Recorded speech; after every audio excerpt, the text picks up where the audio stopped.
இனி ராமனே என்கிற அணியில் வாதிடுவதற்காக திருமதி கபிலா விசாலாட்சி அவர்கள் வருகிறார்கள்.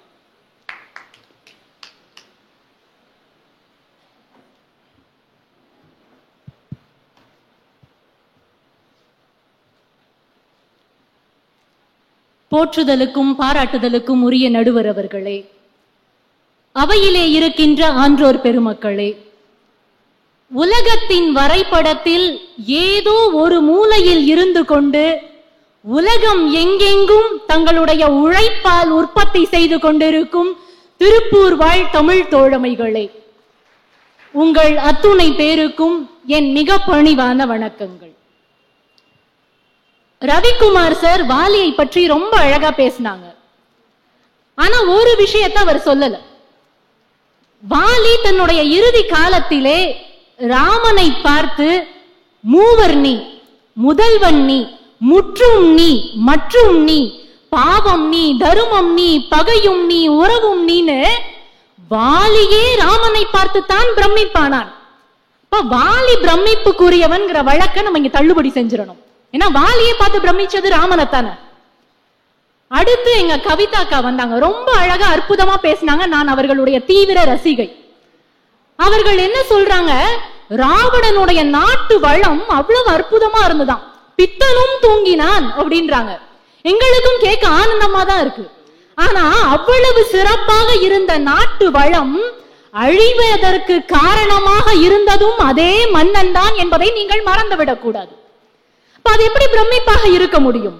அதே மாதிரி சூர்பனகை வந்து சொல்லும் பொழுது நீ செய்த குற்றம் என்ன அப்படின்னு ராவணன் கேட்டாராம். ஞானத்தோடு அவர் கேட்டார், அது பிரமிக்க வைக்கிறதுன்னு சொல்றாங்க.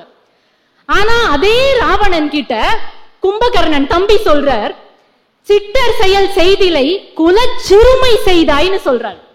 நீ குலச்சிறுமை செய்து கொண்டிருக்கிறாய் ராவணான்னு கும்பகர்ணன் சொல்லும் பொழுது ராவணன் உடைய ஞானம் அப்போ எங்கே போனது? அப்ப எப்படி ராவணன் பிரமிப்புரியவனாக இருப்பான் என்ற கேள்வி எங்கள் அணிக்கு வருகிறது. இப்ப ராமன் தான் தலைவன், ராமன் தான் ஹீரோ, அறத்தின் நாயகர். கம்பராமாயணம் முழுவதும் ராமனை பற்றித்தான் புகழ்ந்து பாடி இருக்கிறார்கள். காலம் காலமாக எல்லா பேச்சாளர்களும் ராமனை பற்றி புகழ்ந்து பாடி இருக்கிறார்கள். ஆனா அடுத்த தலைமுறை பேச்சாளராக ராமனை பார்த்து நாங்கள் எங்கே பிரமித்து போகிறோம் என்றால், கைகேயி வந்து உனக்கு 14 வருஷம் நீ காட்டுக்கு போகணும்பா, நீ மகுடம் சூட்ட முடியாதுன்னு சொன்னோனே, சித்திரத்தில் அலர்ந்த செந்தாமரை போல ராமனுடைய முகம் இருந்தது அப்படின்னு நம்ம எல்லாரும் படிச்சிருக்கோம். நாடு இந்தான் சொன்னப்பையும் அவருடைய முகம் மலர்ந்திருந்துதான், காடு இந்தான் சொன்னப்பையும் அதே மாதிரி ராமனுடைய முகம் இருந்துதான். இப்ப இது எல்லாருக்கும் தெரிந்த ஒன்றுதான். இது எங்களுக்கு வியப்பாக இல்லை. அதைவிட மிக வியப்பாக, பிரமிப்பாக எங்கள் தலைமுறைக்கு ராமன் தெரிவது எந்த இடத்தில் தெரியுமா? அவர் சொல்றார், நான் காட்டுக்கு போறதுனால சிறந்த தம்பி திருவுரர் எந்தையை மறந்தும் பொய்யில் என்னாக்கி வனத்திடை உறைந்து தீரும் உறுதி பெற்றேன், இதின் பிறந்தது யான் பெரும் பேரு என்பது யாவதோ அப்படின்றார். அதாவது நான் காட்டுக்கு போறதுனால என் தம்பிக்கு பதவி கிடைக்கும், எங்க அப்பா வாக்கு தவறாதவன்கிற பேர் எடுப்பார், நான் தவத்தை செய்யக்கூடிய வாய்ப்பு கிடைக்கும், இந்த 3 நன்மைகளும் எனக்கு கிடைக்கும்னு ராமன் சொல்றார். கிடைக்கிறதை ஏத்துக்கிறதே வியப்புனா, கிடைப்பதை மகிழ்வோடு ஏத்துக்கிட்டார் ராமன்கிறது எங்களுக்கு பிரமிப்பாகத்தான் இருக்கிறது. பெரிய புராணத்திலே சேக்கிழார் சொல்லுவார், ஓடும் செம்பொன்னும் ஒக்கவே நோக்குவார். அதாவது அடியாளர்களுடைய மனநிலை எப்படி இருக்கும்னா, திருவோடையும் செம்பொன் ஒரு தங்கத்தோடுன்னு வச்சுக்கோங்க, அது ரெண்டையுமே ஒரே மாதிரி பார்ப்பாங்களாம். இங்கே ராமன் ஓடையும் தோடையும் ஒரே மாதிரியாக பார்த்திருந்தால் எங்களுக்கு அது வியப்பாக இருந்திருக்கும். அதாவது நாடையும் காடையும் ஒரே மாதிரியாக பார்த்திருந்தால் எங்களுக்கு வியப்பாக இருந்திருக்கும். ஆனால் ராமன் அந்த ஓடையே தோடாக பார்த்தார் என்பதுதான் எங்களுக்கு பிரமிப்பாக இருக்கிறது. அதே மாதிரி கைகேயி சொன்ன உடனே நேரா கோசலை கிட்ட வரார் ராமன்.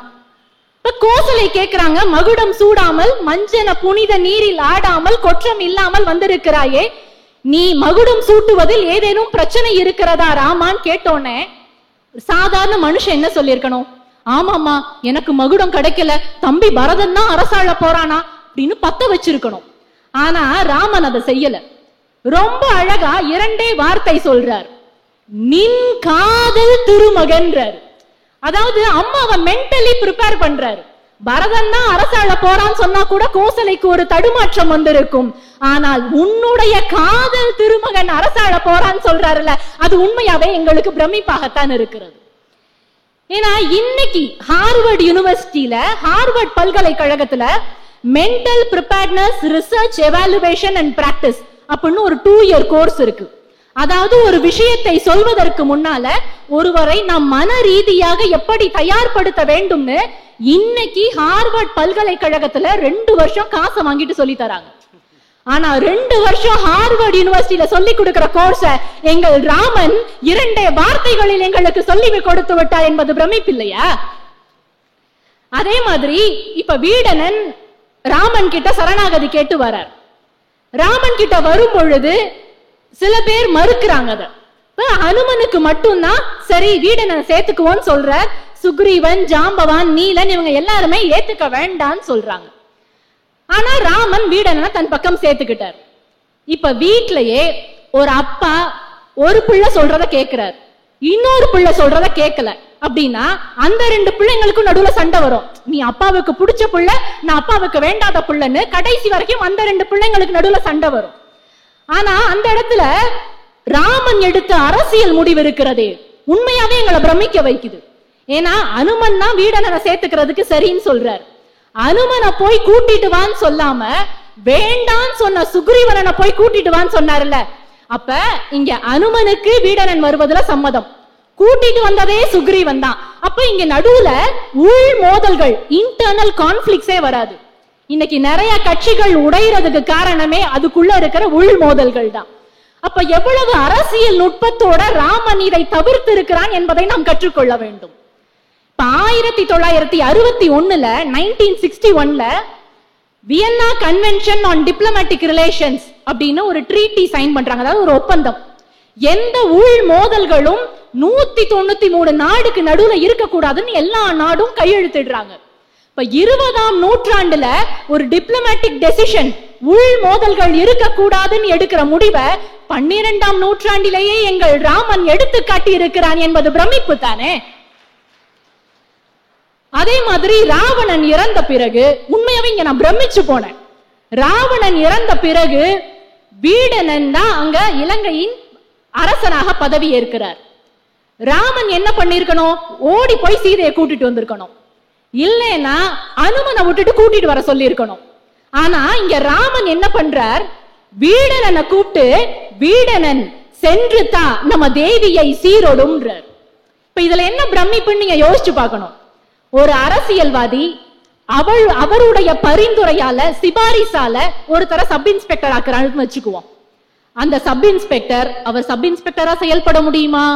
யாருக்கு பெயில் கொடுக்கணும், யார ஜெயில போடணும், எந்த கேஸ முடிக்கணும், எந்த கேஸ தொடங்கணும், யார் மேல கேஸ் போடணும்னு எல்லா முடிவுகளையும் அந்த அரசியல்வாதி தான் எடுப்பார்.